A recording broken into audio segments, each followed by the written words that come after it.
Good afternoon, everyone. Welcome back to another episode of Dojo Live. Today is Tuesday, November 23rd, 2021. This is Tulio Sergusa broadcasting from Southern California. Today, I'm joined by Kim Lantis in Hermosillo, Mexico. Hi, Kim. Welcome back.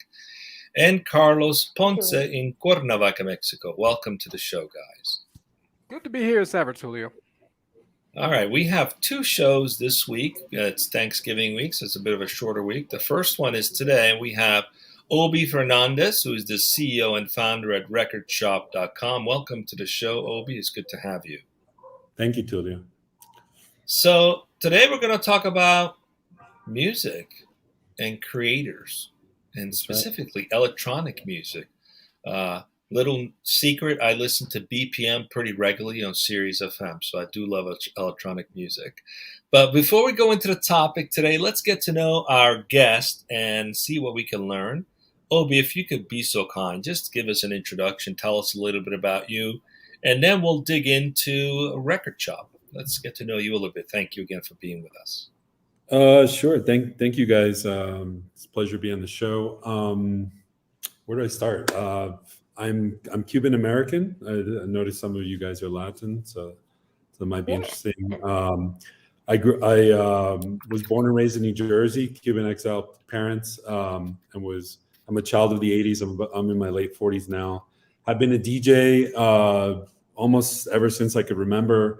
My mom's cousin was a disco DJ in Newark, New Jersey, and he had a huge record collection. And we used to go over to my great aunt's house a lot, and I would play with his records, and he would teach me to mix and stuff like that. So DJing has been a constant in my life, and I've been a club resident at times and things like that. And I'm also a musician. I took piano lessons when I was a kid, thanks to my parents, and I became what they call a bedroom producer. It means someone that's doing it for fun or as a hobby. Probably around 2001 is when I first bought my first synths. And about 5 years ago, started taking my music career a lot more seriously. I moved to Mexico City, and my cost of living dropped, and my income stayed the same. So I was able to do a lot less consulting hours than I used to. And a friend of mine suggested that I was an idiot for not chasing my dreams, and he was right. So I started buying studio equipment and learning a lot more about how to finish tracks. Which is a very difficult proposition. And I started releasing music with some major labels and got some traction. I've been a party promoter at different times of my life. I started doing parties here in Mexico City, kind of using the resources at my disposal to bring international artists. I got songs on the radio here in Mexico City on the FM radio. It's a huge audience. That's here, so I'm somewhat of a not a big time celebrity by any means. I don't want to say something inaccurate, but known by certain people in the community here, the music community. So that's the music side of my life, and then I also have a pretty successful technology career. Do you want me to tell you about that as well? Yeah. Sure. Yeah, absolutely. Absolutely. So when we get into Record Shop, you'll realize why this project is like a holy grail project for me. But essentially, along with all the music background that I've had and the success in music, for well over 25 years at this point, I've been involved professionally in making software. And I'm talking about since like 1995, some of the first Java projects ever done. So I was definitely in the right place at the right time. And in the 2000s, I got involved with a programming language called Ruby and a web framework called Ruby on Rails, which some of your listeners are probably familiar with. And I was in a position in my career, and also just given my personality and the blogging that I was doing for many years at that point, I became an evangelist for Ruby on Rails, and that turned into a book deal. Which turned into a series editorship. And I've actually published quite a few books about Ruby on Rails, including the Bible of Ruby on Rails development called The Rails Way. So that led to opportunities to start my own consulting firm. I grew it to about 50 people and sold it in 2011, and have been doing entrepreneur kind of activities since, including being CTO of arguably the largest venture-backed startup in the whole continent of Africa. I was CTO and part of the founding team of Andela, which was working on training 100,000 young Africans to be world-class software developers, kind of in my image in a way. So that was super, super cool. I was there in 2014, 2015. Wow. And that company is now operating in 14 countries and expanding to be a worldwide player in world-class consulting, and has raised hundreds of millions of dollars from very prestigious investors such as Mark Zuckerberg, Al Gore, Serena Williams, and like very, very top VCs. So I was there during the beginning of the madness there. I still have some connections, still advise, still very proud of my involvement there. I'm used to working on big ideas, right? So earlier this year, kind of put that all together and said, there's an opportunity here to disrupt music in favor of the artists, and went for it. Nice. Well, thank you for being with us. We were just talking about Ruby on Rails. Discovered all of them are in Colima, Mexico. That's where all the Ruby on Rails developers are. Oh, that's really funny. You may have come across the name Magma Labs in Colima. Yes. Yes. I'm actually part owner of Magma Labs. Oh, interesting. I don't know if that's a coincidence or not. But, that's so funny. Small. I have a house in Colima. Actually, it's a beautiful place. Little hot, but definitely beautiful. So let's talk about recordshop.com. Tell us about what is the company about? What do you guys do? Yeah, happy to. So I started the project in April of this year. I got my co-founder Paula involved. She was probably one of the first serious industry people I spoke to about. She's got 20 years in the industry, including 15 as an artist manager. But before I go into the nitty-gritty details, I mean, recordshop.com is a music platform for digital collectibles. It's a way for artists to market and distribute their music to their fans in a way that really hasn't been possible before. The reason is that NFTs, non-fungible tokens, on the blockchain provide a guarantee of limited edition status. So imagine you had a box set from your favorite artists and it had a serial number on it. Just like if you bought a nice print, it would have a serial number, right? Like, 5 out of 1,000 or something like that. You know that limited edition status, the guarantee that you have that's accurate, is what gives that print value. And if you had a number 1 of 1,000, that would be a very valuable print. It would actually go for more money than a higher number, right? That's the nature of collectibles with serial numbers. So what we do is we create digital collectibles for our artists, and we sell them for them on the Record Shop platform. So if you're a fan and you're into collecting, you can buy your favorite artists' collectibles on our platform. You can either buy them directly from us, in which case we sell them in sealed packs that visually look a little bit like a Pokemon or Magic the Gathering pack, or Panini or Topps baseball cards, depending on your generation, And there's a surprise element. You open it up and you don't know what's going to be inside. Sometimes you get a low serial number. Sometimes you get an artist that you really like. And if you don't like what you get inside of it, you can sell it in a marketplace on a peer-to-peer basis. And there's a thriving community. We have over $2 million in sales since launching at the end of August, and thousands and thousands of people participating. We have over 4,000 people in our Discord, and there's 24/7 chat going on, in the community. A lot of active community engagement, and it's all part of the game. We talk about these new age platforms as being gamified, but not in like 10 years ago gamification sense.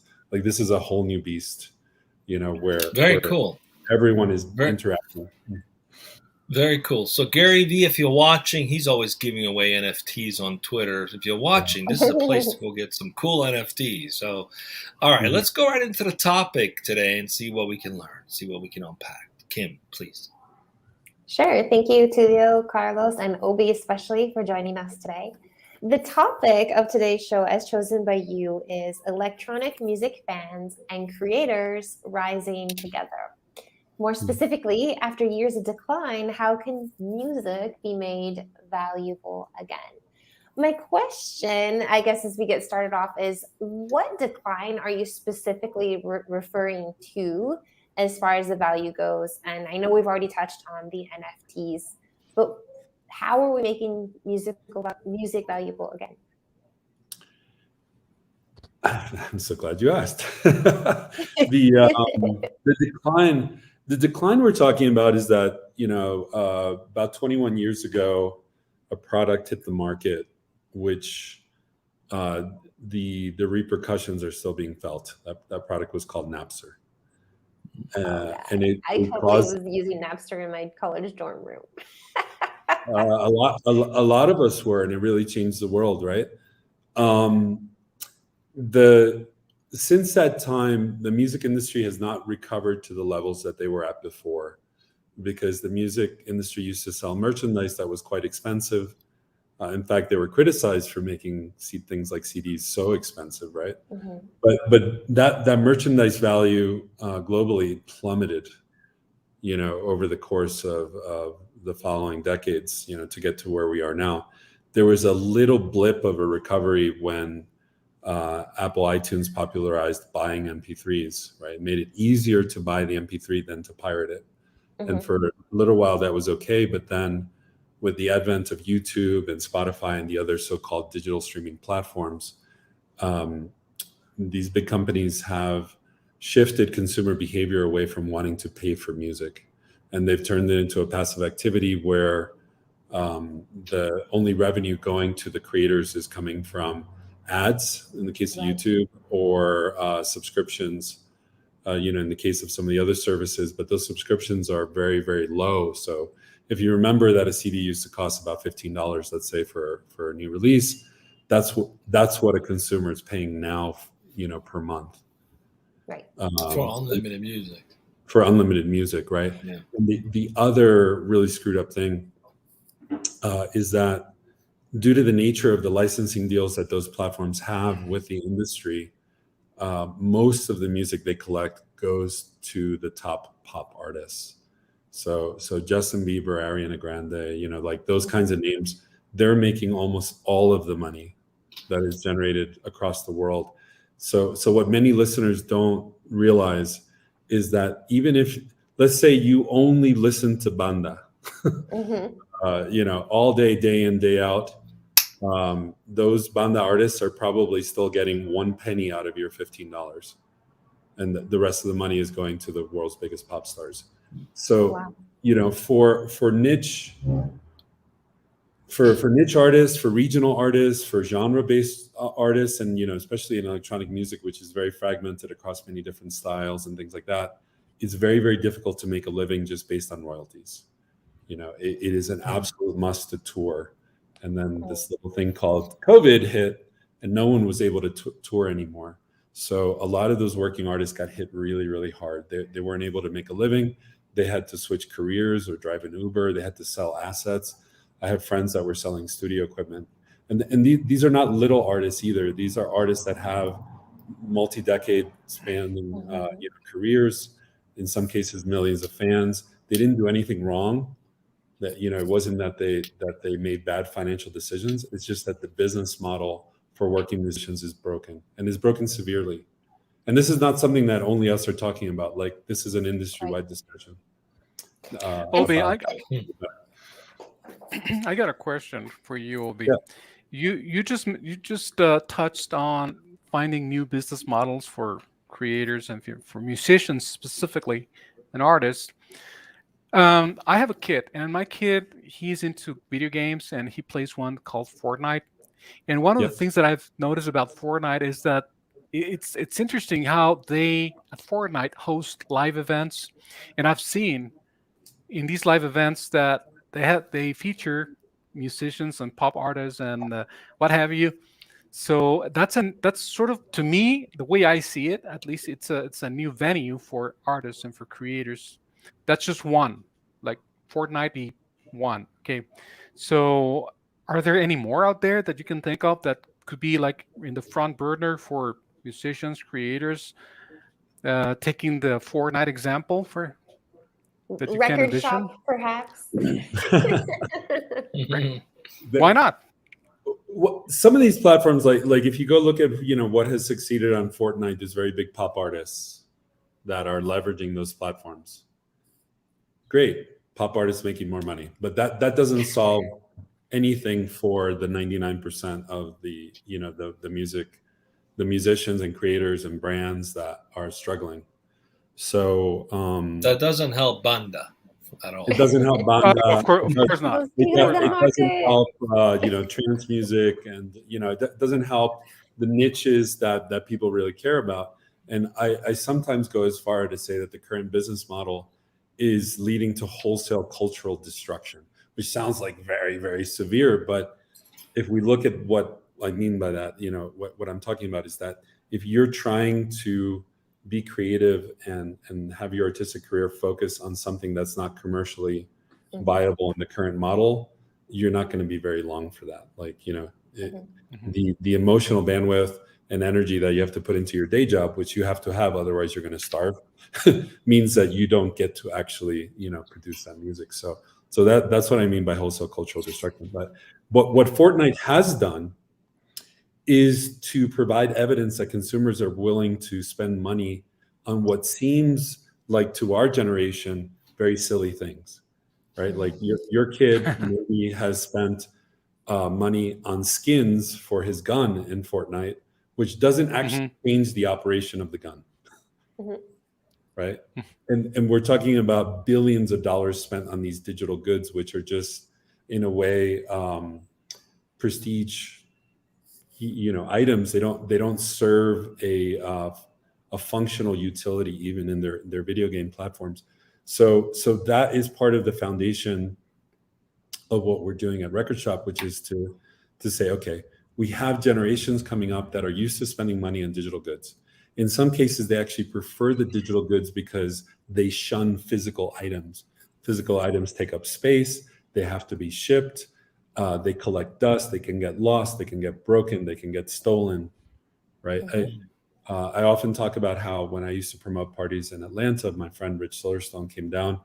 I was one of the promoters, and we one of the things we would do is to create posters for the fans. Well, I'm a very big Silverstone fan, so I grabbed one of those posters, even though really, as the promoter, I shouldn't have. But I got one of those. I snuck it into my coat. And when I walked outside, it fell out of my coat into a puddle, and it was ruined. So, with a digital collectible, that wouldn't happen. That kind of tragedy wouldn't happen. And the kids know that, right? Like, they appreciate that, and I think as we move into the future, it's going to become more and more intuitive. For people to participate in supporting their fans in this way, with this digital merchandise. So I think that's really smart. It's all making sense to me now. This really amazing solution you found to a lot of different problems, right? Just the shift in the business nature of the music industry itself, combating what one might call minimalism, or this other cultural shift of not wanting or needing to have physical, and then just this attraction to digital assets. So let's talk a little bit more about Record Shop, the type of digital assets that you have available. What does this look like, even though if I might not actually be able to touch it, feel it? And how does tech play a role in that? Well, the model for what our digital collectibles look like is really like a trading card or collectible trading card game. So on the surface, like if you're looking at our marketplace, what you see is a series of card designs. You can see the front and the back. Now, since it's digital, the cool thing we can do is that if you buy that collectible, it actually has contents inside of it. The contents are only visible and accessible to the owner, which is really important.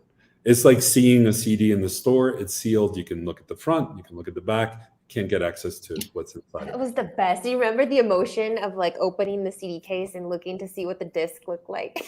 Yeah, and, you know, people chat at us and they say that that's what it feels like. It feels like when they were kids and they would open CDs.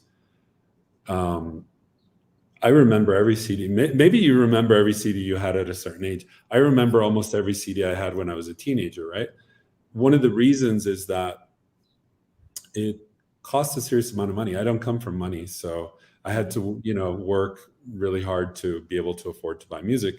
I cheated. I got Columbia House or whatever it was called, and I'd only utilize the, you know, I know it's as bad as Napster. I had that after. No, I remember what you're talking about. The thing where they would send you a So you CD. could buy 15 CDs for $2 or something, and then you had to make a commitment to buy X number of CDs over X number of But times. the ones that I bought, you know, like I was really big into grunge at the time, so Pearl Jam's 10. You know, I was also really into electronica, so like, you know, a Moby CD from back then. Anyway, We had to work hard. I'm getting lost in my memory. But the point is now, you know, nowadays the problem for musicians is that music has become disposable. And if you think about what music was to us as consumers back in the day, it wasn't disposable. To most of us anyway, that cared about collecting music. And in fact, the music that we collected was part of our identity. It was part of our public identity to our friends. And almost everyone of our age, you know, I'm kind of assuming here, but I'm 47 years old. Everyone of my generation can remember that in our rooms or living room or whatever, you would prominently show your CD collection or your record collection, right? Or your mixtape that you created.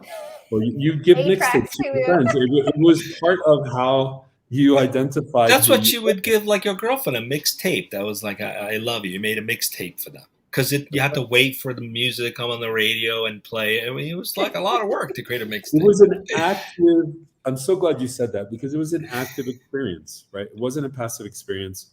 Right. You had, you know, you had to be working that boom box with the two tapes and like you would dub the thing, you know, you put it all together. You know what I'm talking about. And hope to God you weren't recording over something that you wanted to keep.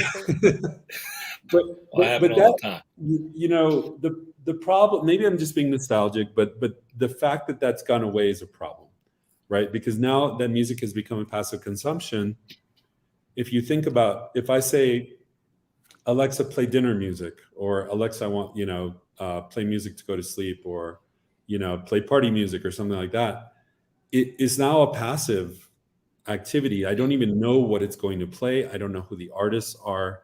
In some of the most egregious abuses in the industry, companies like Spotify are actually paying ghost producers to make music. They don't distinguish it from real artists. They put band names and things on it. This is fake music. These are fake bands. This is music that's created by those platforms in order to dilute the royalties that they have to pay out. Because if they own it, those royalties belong to them. So they sneak that music into their playlists so that people listen to that instead of the music made by working artists. So that passiveness of how we consume music nowadays is a problem. It's not going to go away. This is a genie that's out of the bottle. It's not going to come back. And even I admit that I use Spotify. You know, sometimes I listen to stuff through playlists that I'm not even sure what I'm listening to. We all do, and that's okay. But some of us, and we're talking about millions of people worldwide, are active music fans. We like to know what we're listening to. We like to support our favorite artists. We spend money on their merchandise, on their CDs, on their vinyls, on going to their concerts. And is that active fan base that we're looking for, right? It's a huge critical mass of people worldwide. And we think that the future of their activity, their active fandom, that patronage is going to be done through platforms like Record Shop, without a doubt. Like in my mind, this has already happened. It's so clear. You know, it's like we're just in very early stages. It's kind of like being in the 90s. You know, like so. Obie, I'm curious. You made an interesting statement. I'm curious. You know, back in the day, you had high fidelity fans invested in equipment and very costly equipment.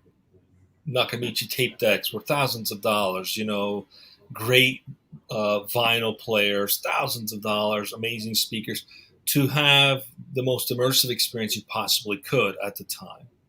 Uh, so, I mean, I feel like that's like a lost generation. Are you saying there's still some that are actively involved in a similar way, investing in the trying to create a more immersive experience, and the merchandising is now enhancing that experience?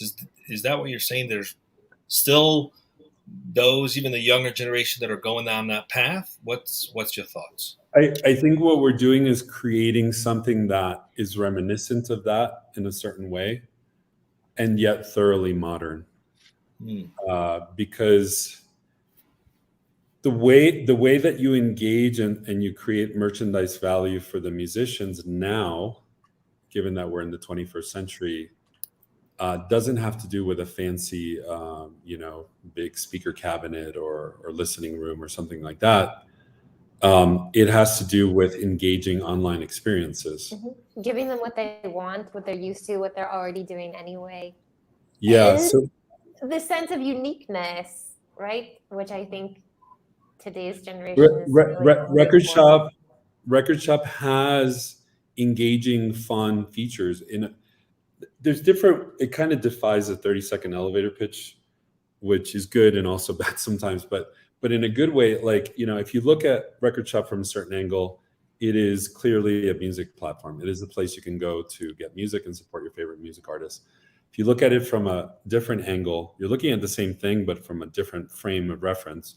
It's a gamified engagement platform, because our digital collectibles are not just music files.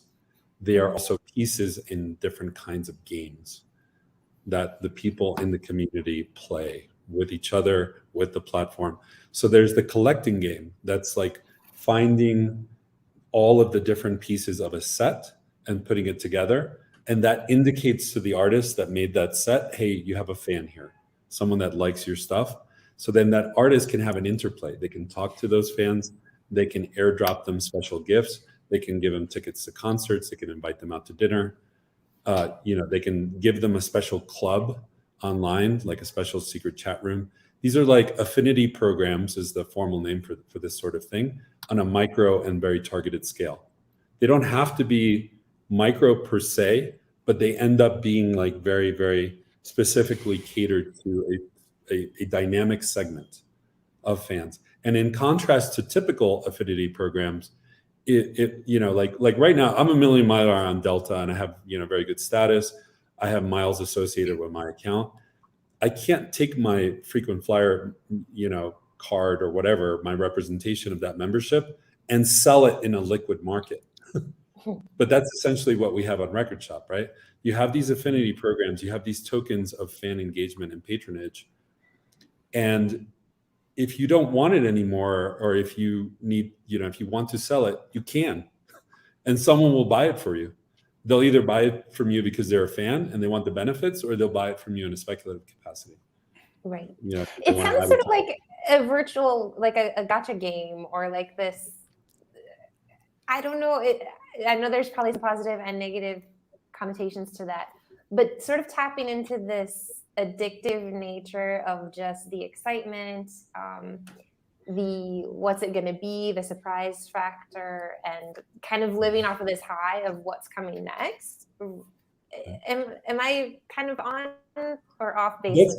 That's kind of the whole NFT space. We consider ourselves kind of just outside the NFT space because we don't put the focus on NFT. Like if you go to recordshop.com, you won't see NFT anywhere. There's no emphasis on crypto or blockchain or whatever. The vast majority of our players are just using their credit card to buy digital collectibles. The reason we do that is that we don't know how sustainable the current NFT craze is. Right. And at best, it's going to go like this. Because, peaks and valleys, because that is the nature of crypto, and NFTs are crypto products. It's boom bust cycles. And the predominant business model, no matter what anyone tells you, for NFTs is Ponzi scheme. And I say that without a shred of, irony or comedy or whatever. Like basically a lot of these NFT projects only exist to pump up the net worth of the original people that were in there. And we're trying to do something very different. We're trying to envision what does the next 5 to 10 years of the music industry and fan engagement look like, and then move towards that. NFT just happens to be a very useful technology, just like HTML, SQL, HTTP, DDL, DDEX. Like there's all these fundamental technologies that come together into a product to enable a certain solution, certain technology. Right now, we're in the 90s with the internet once again, right? Like if you think back to that time, it was crazy. There were grandmothers buying HTML in 21 days and making a website. Why were they making a website? Because it was fun and it was a new thing. It was interesting. It was a way to show off something, right? And like there's a lot of that going on in the NFT space.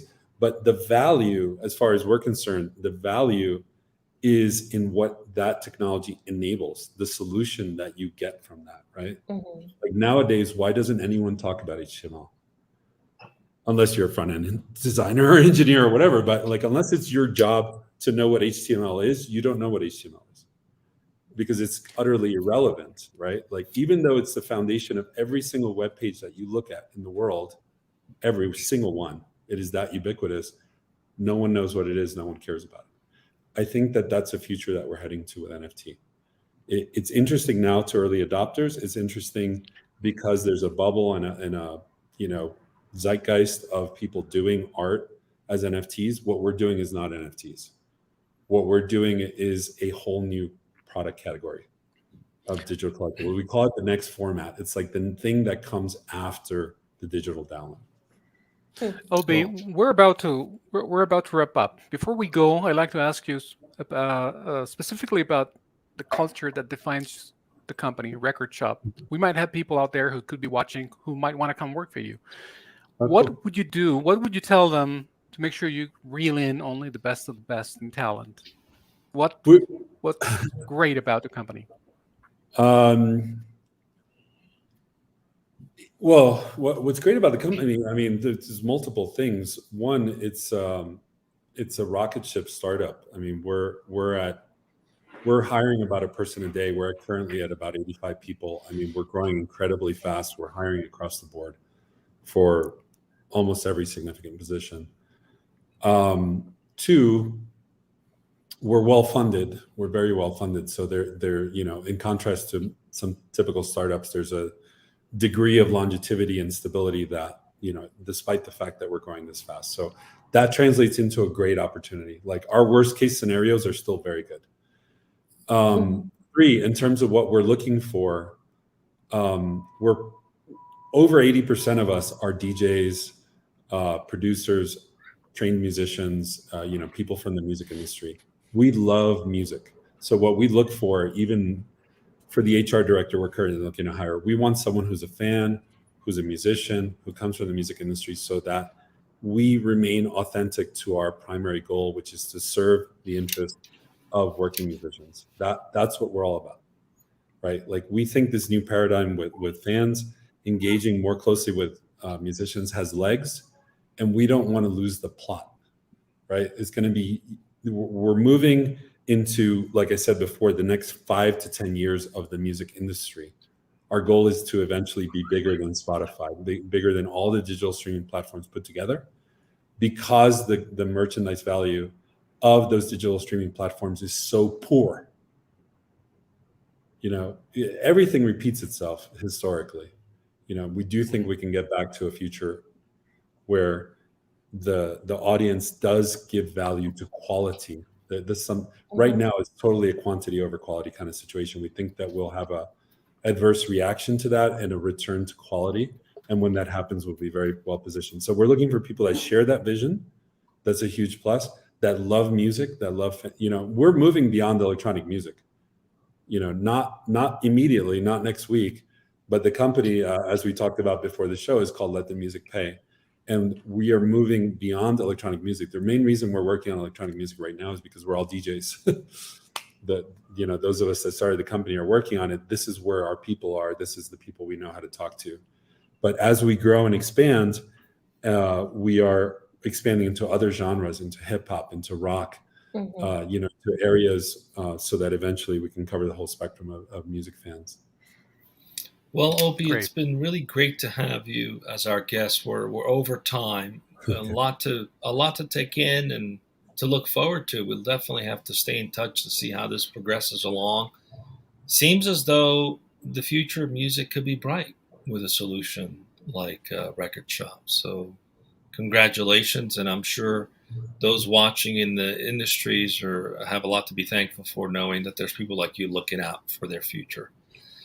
Thank you. So stay with us as we go off there in just a minute. Carlos, we got one more show this week, right? Tomorrow, what do we got coming up? That is correct, Julio. Tomorrow we have a conversation with Benji Koltai, the co-founder and CEO of Galley. The topic is going to be recipes, the center of the food system. Why food data is the key to unlocking efficiency and sustainability in the food system. So we're looking forward to this conversation. Join us tomorrow right here on Dojo Live at 12 p.m. Pacific. Everyone, don't miss it. Have See you fun. back tomorrow. Be safe. Thank you.